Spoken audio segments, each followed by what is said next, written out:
Aloha and welcome to Talkin Trash. I'm Max Richardson, and this is part 2 of our discussion about the social psychology of recycling. If you haven't seen part 1, you should check it out. Links in the description below. All right, without further ado, here we go. Enjoy. The following program is a production of Hōʻike, Kauaʻi Community Media.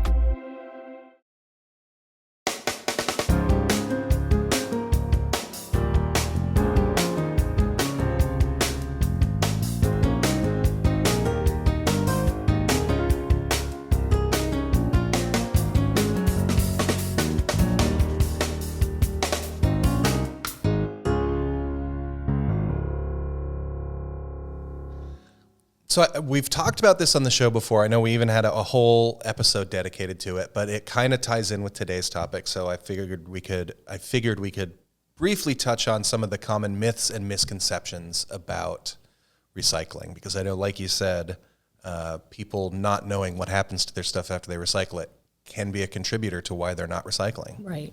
So what are some of these things that people think that aren't true? The most common myth is just that everything that you put in the recycling bin gets landfilled. That is certainly not true. And the reason we know is because we contract a recycler to actually recycle this stuff.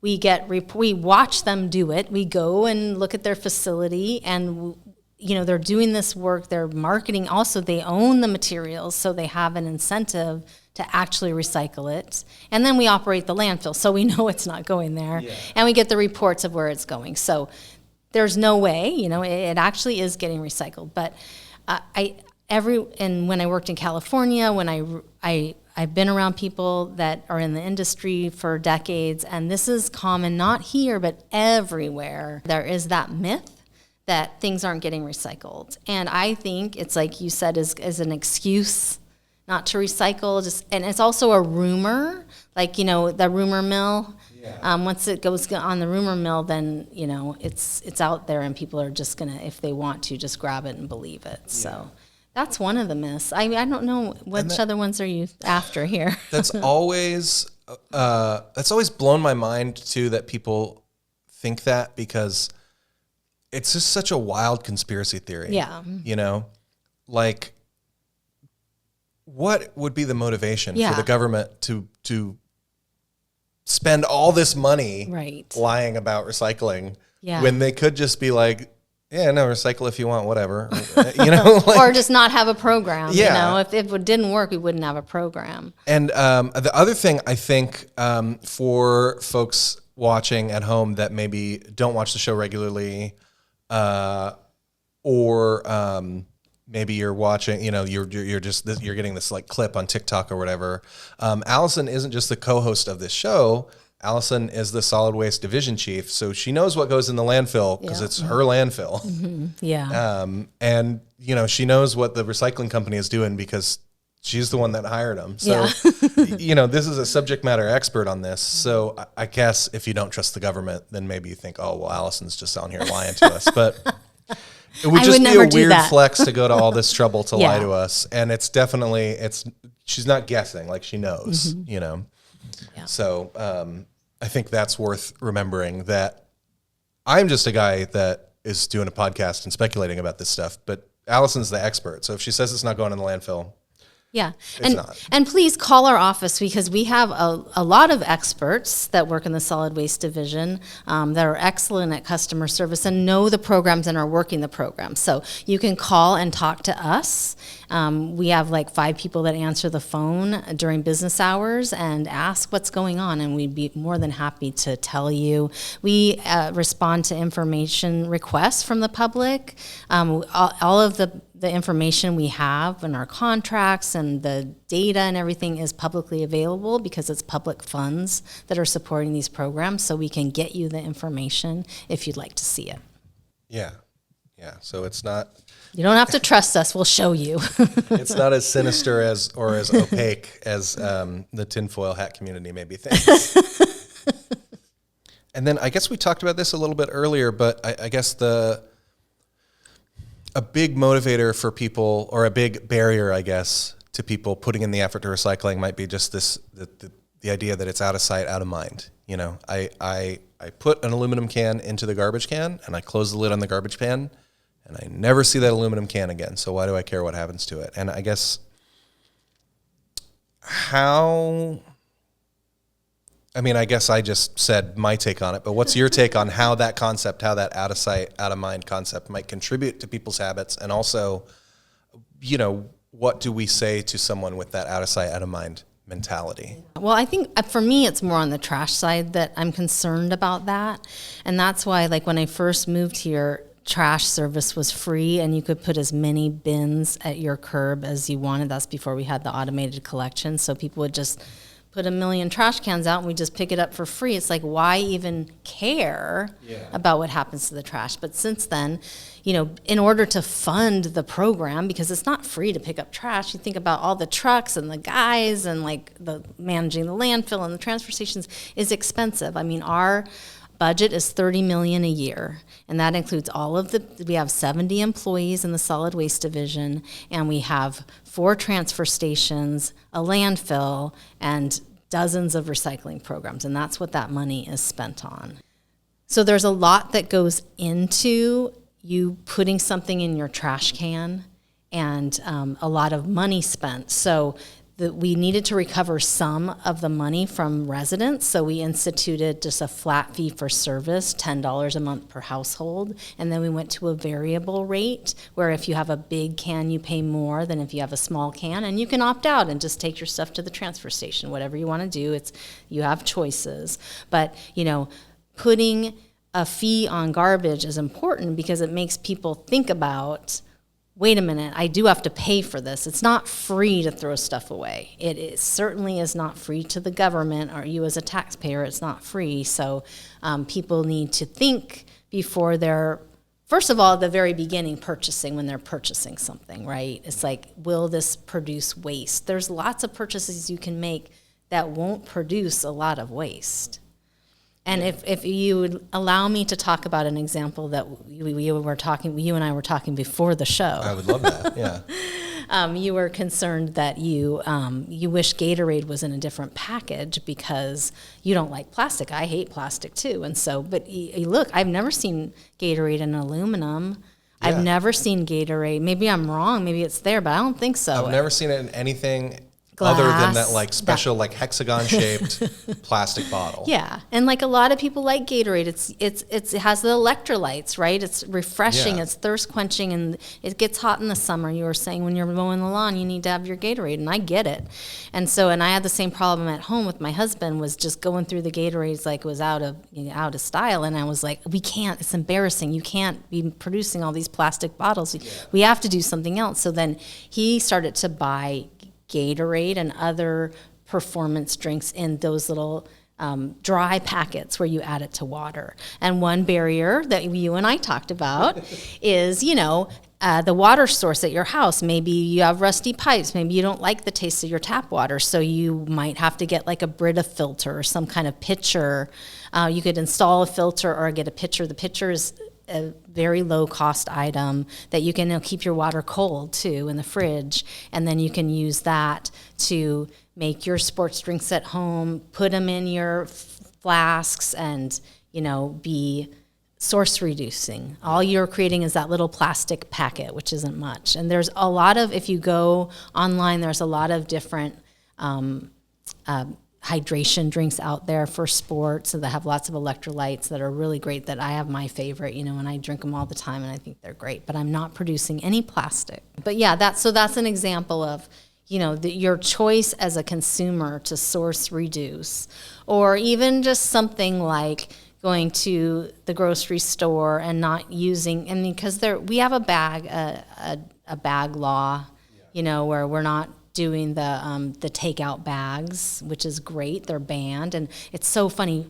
It's been so long. I think we passed that law in 2011, and they were just replaced with paper bags, which isn't great either. But at least they're not plastic going into the ocean. The whole point was to reduce ocean litter, right, or things going into our oceans, and streams and things. But paper is still an environmental cost. It's trees and it's money and all that. So we really wanted people to just bring their own bags, but that's another thing that we could talk about is like, why don't people bring their own bags? What's the problem with that? Yeah. Why is it so hard to bring a bag? I do have an anecdotal answer for that question, Okay. actually, which is I have in my house, in my kitchen, I must have dozens of empty reusable Walmart and Target and like Safeway bags.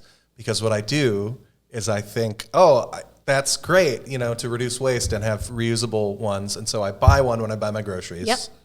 And then I Make bring it that home investment. and I bring it inside and I take all the stuff out of it and put the stuff in the fridge or whatever.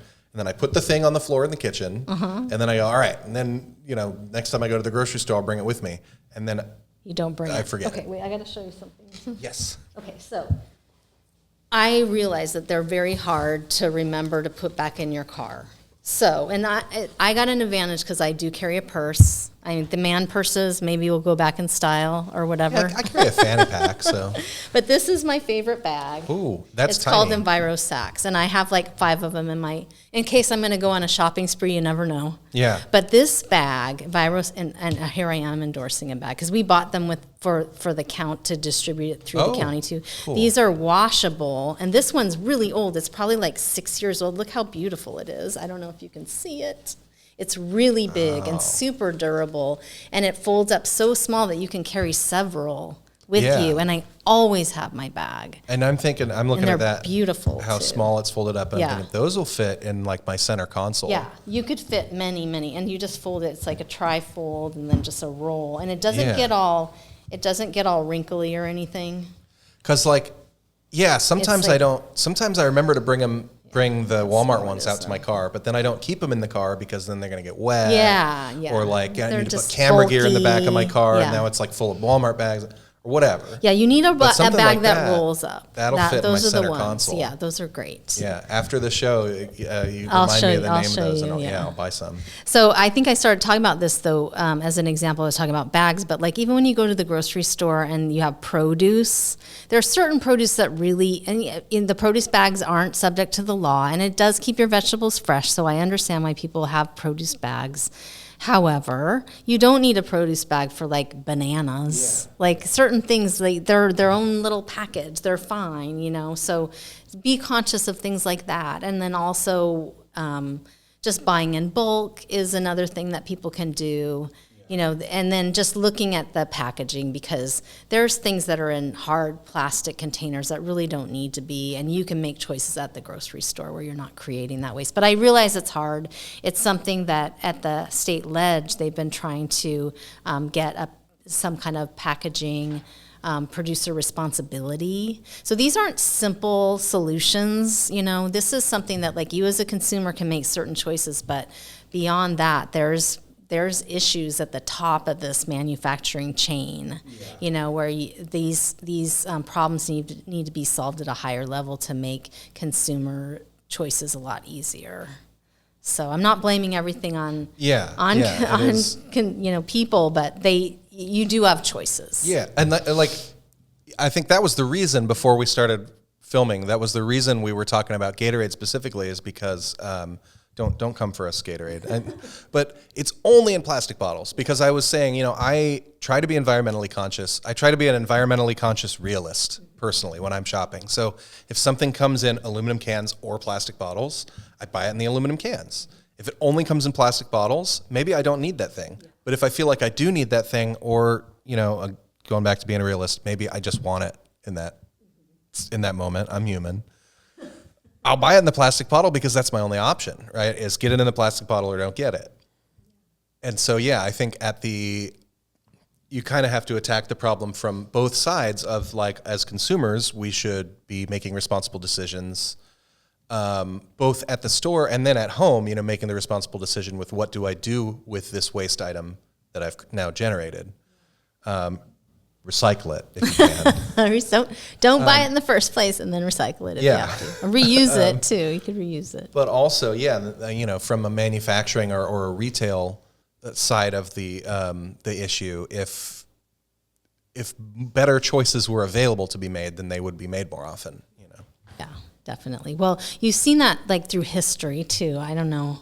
I remember when I was a kid, like when they started coming out with like CDs, they were in these like big, like long packages. Oh, yeah. You may not remember that because you're a lot younger than me, but it was to, it was to deter theft too. Oh. That was another thing. And they do that. They do that with small things. They have them big. It's not just that, but the music industry has, again, there's a lot of ethic there as far as environmental, and they switched, like, maybe you saw that too, when there were CDs. I guess there still are, but like they used to be not only in big containers, but they were, even when they went smaller, they changed from plastic to like paper. Did you notice that? And that was all because of the industry itself. The industry didn't want to be environmentally wasteful. They didn't want these giant packages. They didn't want plastic. And they switched it, And so it's possible that if you have, an industry or a manufacturer or, a product producer that is conscious about the environment, that hopefully you would get it in a better package. Yeah. So I don't remember when the packaging itself was big, but I remember when I was a kid and the CD would be in like a square jewel case, but then that would be in like a big plastic shell so that you couldn't steal it. Yeah, that was. But they would take it off at the store. Yeah, at but least they still the probably store threw them away, though. You know what I mean? Probably. They probably didn't reuse them. But nowadays, if they have stuff they don't want you to steal, they still put it in a plastic box, but they keep the box and it's reusable. It's hard plastic with a lock on it, and it's reusable. And I think we hate on plastic a lot on the show for good reason, but plastic is kind of a miracle material in that it, the problem with it is also the benefit of it is that it never decomposes. Yes. So if you're going to buy something that you're going to use forever, so I think that's I say all that to say, I think that what the security containers we have now are an example of businesses using plastic in a responsible way, right? Here is your little earbuds or whatever come in a cardboard box. People like to steal those. So that cardboard box is in a big plastic box with a lock on it. But that plastic box isn't going to end up in the landfill, at least for a long time, until it breaks or something. Because when you go to the cash register, they unlock it, they give you your earbuds, and then they put that in a little bin, and then they put it back out. And, that might get used 1,000 times before it gets damaged. So, okay. So we talked about maybe some folks don't know better, and that's why folks participate in recycling programs with varying degrees of enthusiasm, right? But how can psychology...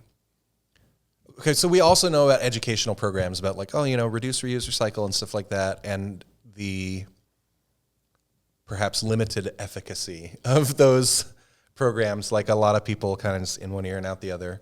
How can we use psychology to design better educational campaigns that are maybe have a better motivating influence?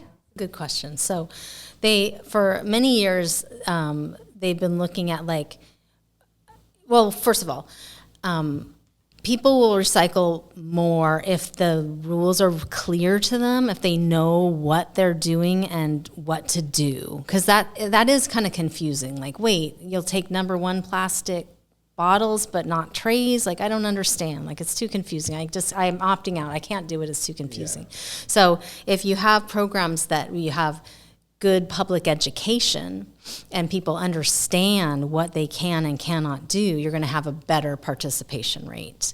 And then things that they've been looking at in the last few years is just like signage, like what kind of signage works on like public recycling bins, because public recycling bins are pretty bad. Like, people don't do it right a lot of times because they're in a hurry or they're walking by, they're just like, well, whatever, I just don't even care.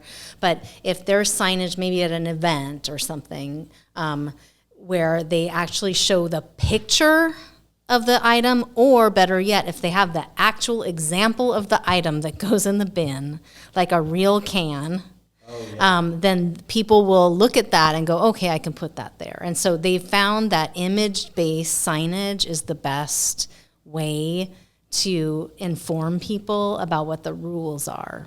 And so we've been using those at the plastic recycling bins out in the field. Now, so this is for our 8 recycling drop bins. They are mostly words, and we found that, no matter how many words you put on there, people don't really bother to read them, which is so crazy to me. Like you'd think, maybe some people can't read or whatever, they don't want to take the time to read or whatever. But we did make image-based signage for the plastic bins because we wanted to make sure that people understood that they can't throw the trays anymore. We just weren't able to market them. Yeah. And so we're finding that's working pretty well, but even that has challenges. Right. And I've stood right by the bin and told people, you can't do that, see? And they're like, no, and so I'm telling you something that, this works, but sometimes it doesn't work. It's just very hard to get people to do things. I guess, there's no one size fits all, I guess. Yeah. But just trying to research that and what psychologists do is they'll do a study, right? They'll have a control group and then the test group, and they're finding out like who's going to participate more. They're going to a bin that just has words and going to a bin that has pictures. Okay, people are recycling more when there's pictures, and that's where psychology can come in and really find out what's driving behavior and what's making people do it or not do it. Yeah. Okay. So I know you are the government, so this might be a tough one to answer totally objectively, but if you can, try to take off your government hat and put on your scientist hat for this one. What, in your personal opinion, what role do you think the government should play in attempting to shape people's behavior, specifically people's waste and recycling behavior? Ideally, it would be the producers of the products that would shape the behavior by creating products that are long-lasting, that are easy to dispose of, that have very little packaging. That's ideal, that government has less responsibility. So what's happened here in the U.S. is that the government has all the responsibility for taking care of garbage, and that shouldn't be so. In other places where they have better programs, like in Germany and other European countries, they have these producer responsibility laws in place where things are designed so that they're not going to be disposable. And that's really what we need. But, we have our culture, which is kind of, I hate to say it, a throwaway society. And it's really hard for government to combat that, to come in and say, you should do this. It sounds like I'm taking away your freedom of choice and to do whatever you want and throw everything away if you want, But that's all we're trying to do is be responsible, So if there could be more responsibility on the part of the manufacturers, then that would really help to solve this problem. Okay, yeah, I like that answer. So to paraphrase, and correct me if I'm paraphrasing you incorrectly, to paraphrase, ideally the government would not have a huge role in attempting to shape people's behaviors. Yes. But without other factors shaping people's behavior, and when people's behavior isn't how it should be, somebody's got to do it.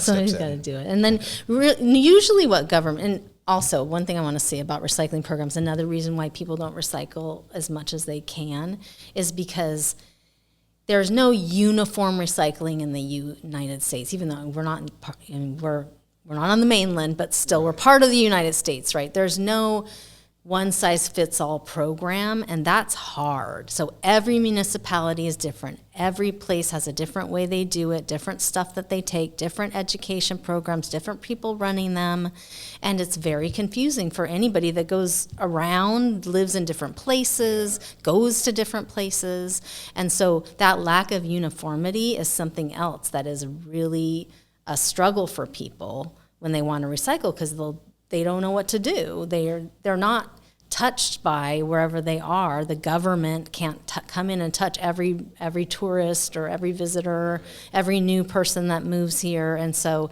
it's just very confusing. And so there had been a lot of talk about having some kind of national recycling campaign, and there have been some really amazing messages on TV commercials that have addressed some of this stuff to try to get everything uniform. You notice that recycling bins are normally blue. Yeah. So that's part of that was streamlining of recycling, trying to get every place on the same page. And then green stands for green waste, or food waste, and then black is garbage. So that's something that we've been able to do as a nation, get that together. But that barrier of everything being different and confusing and not the same everywhere is a challenge for people. That makes sense. I can vibe with that, because I know, when I first moved here as a teenager, I mean, it was like in California, you have the big blue bin, and whatever it is, if you know that it is a recyclable item, even if it's paper, plastic, aluminum, whatever, soup cans, soda cans, you just chuck it in that bin, and then you're done. Yeah. And then when I first moved here, and I was like, wait, so I have to put plastic in this one, but 1 and 2 plastics in this one, but then 3 through 8 or whatever, not. But then like soda cans go here, but soup cans go there. And I was like, what? It's so much more it's very confusing. And then of course, once you get used to it, it's easy to remember. But it's hard also for the government too, because we have to continue to educate people, because there's new people all the time. People forget, programs might change. And so we have like our recycling guide, it's a hard paper guide that we update all the time and distribute to people that want them. We're not just throwing paper away. Right. And our website's very helpful. If you go on the website, kauaʻi.gov/recycling, we have all the different programs that you can participate in and learn about.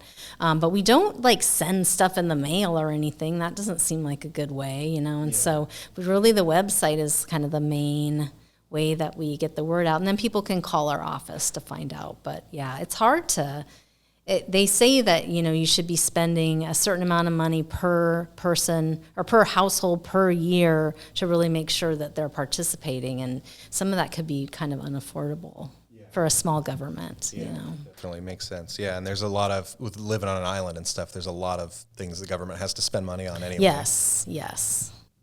In your opinion, do you think that the sort of the general attitudes toward waste and recycling are changing in younger generations? I don't know. Sorry. Do you know? I don't know. I don't really know either. Yeah. I mean, talking about being environmentally conscious seems to be more popular in younger generations, but I don't know necessarily what they're doing. I'm out of touch. I hate to say I don't know. Well, I know people my age recycle, fairly consistently, although not universally. I know, like, most of my friends recycle, some of them don't. Yeah, when I went to this conference many years ago, they were talking about the demographics of recycling, and it wasn't what you would think. It was more like older people do recycle because they have the time to do it, and they also had that ethic when they were children, and so they're bringing that back. And that you'd think that people that were younger, that like parent age, like parents of young children would recycle because they want to teach their children, but no, they're too busy. They weren't doing it as much, And so there were certain segments, there weren't everybody, it wasn't universal that, everybody recycles.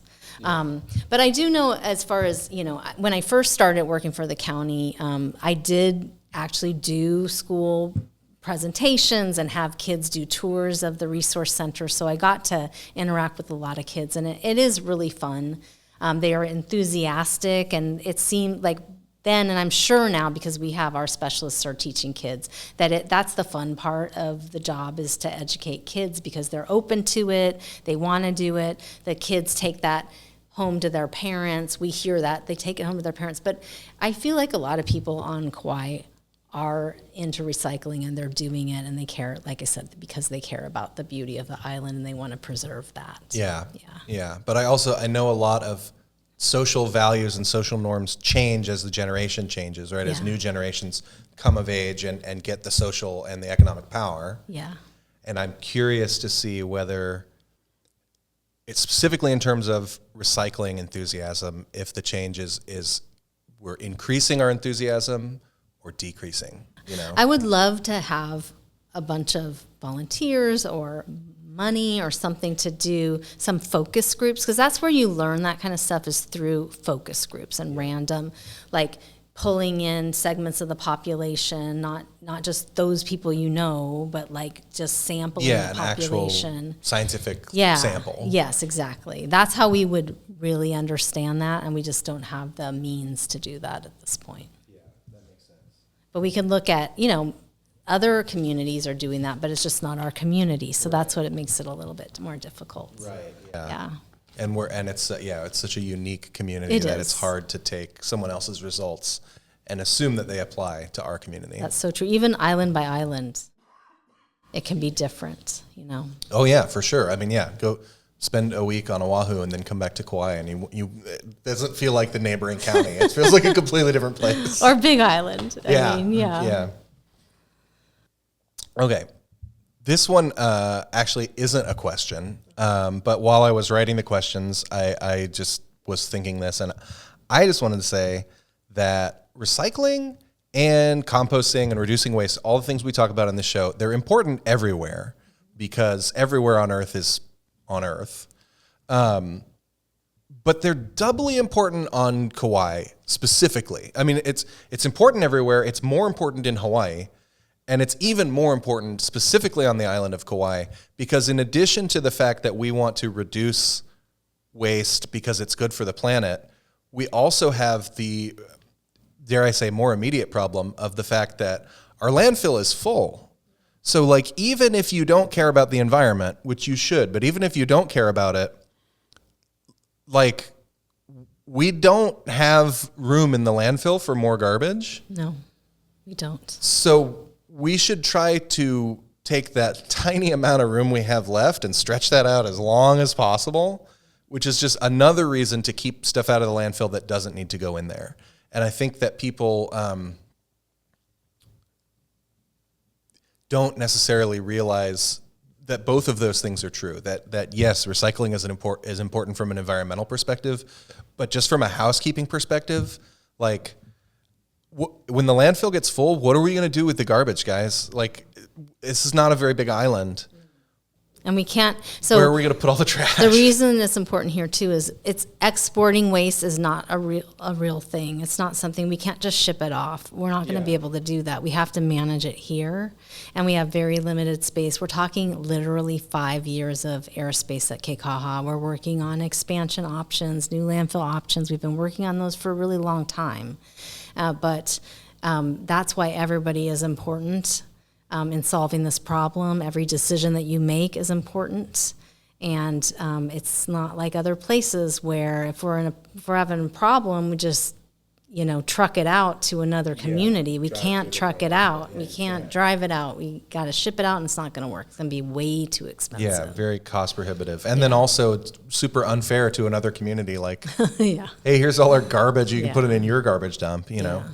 But yeah, I mean, I guess if you try to give a more grounded, maybe a smaller scale perspective that's more comprehensible to people seeing just the small picture. Imagine if your garbage can in your kitchen was full, and for whatever reason you couldn't empty it. There was no emptying that could be done. Like you wouldn't just, if you finished eating an apple and you had the apple core, you wouldn't just take that apple and throw it in the garbage can because that's the easiest place to put it. Because the garbage can's full. Let's try to put as little garbage as possible in there. So take the apple core outside and throw it in the garden or something like that, Exactly. And so our community garbage can is overflowing actually. And so let's try not to throw stuff away in there, except the stuff we have to throw away in there. And there's a lot that individuals can do to reduce their trash, a lot. Yeah. And so I remember when I first started asking people, do you recycle? And they say, yeah, I recycle cans. And then they're done. That's it. Cans, But yeah, because that's what you get paid back for. Yeah. Who cares about But that whole paper. exercise of carrying your garbage, packing it out, that kind of thing will make you really understand, wait a minute, there's all this stuff that needs to be taken care of, and I'm the person responsible. I consumed it. Now I've got to manage it. Yeah. And I think, I just can't put too fine a point on, and I guess I'm sort of grandstanding my own opinion here, but I just can't put too fine a point on the fact that we as a society, as a community, really, really, really need to try to avoid wasting space that we simply don't have. We don't have the space to waste. We don't have the space to use correctly either. So we definitely don't have space to be using incorrectly. Right. Good point. All right, so off my soapbox. If you could change one thing about how we as a community think about waste, what would it be? I would prioritize source reduction because I don't think many people do. I think when people are thinking they're being environmentally responsible, they're ready to recycle. And recycling is the last thing you're supposed to do when you're managing your waste, besides throw it away, of course. But it's reduce, reuse, recycle. And reduce is there first because it is the most important thing. So just not creating waste in the first place. And once you have that mindset, I think it can really change things. So that's the one thing I would like people to actually take to heart, that, buying something that's durable, that's reusable, that's not going to break, that, the difference between having even just a tiny example is we give them away for free, little utensil sets. They're bamboo utensil sets that you can carry in your car, carry in your backpack, carry around. So when you go to get some takeout food, you don't say yes to the plastic fork. There's no reason to say yes to the plastic fork because you have your own fork, And so really taking that to heart and taking action on that is really important. Source reduction. Yes. That makes a lot of sense. So is there anything that I didn't ask you that you wanted to talk about while I've got you here? I think that's it for now. This is inspiring me to really brush up on my research. I'm so busy all the time, putting out fires and make sure everything's running. But there's a lot of good trade magazines out there that, we subscribe to that talk about, how programs are running and what are the best practices and what can be done, and just trying to, brush off all that information and really soak it in is what I want to start doing again. Cool, Yeah. Cool. Well, I'm glad I'm glad this show has inspired at least one person. I'm inspired. Yeah, thank you. Well, thank you so much for doing this show with me. I literally don't know enough about this topic in general to be able to do this show without you. So thanks. I enjoy it. Thanks for being my co-host. And thanks for contributing specific to this episode. Thanks for contributing your expertise on this unique topic of recycling psychology. I think it's a cool episode. And thank you for tuning in. That's our show. That's all we've got for you today. But tune in next time where we'll talk more trash. And until then, aloha. Aloha.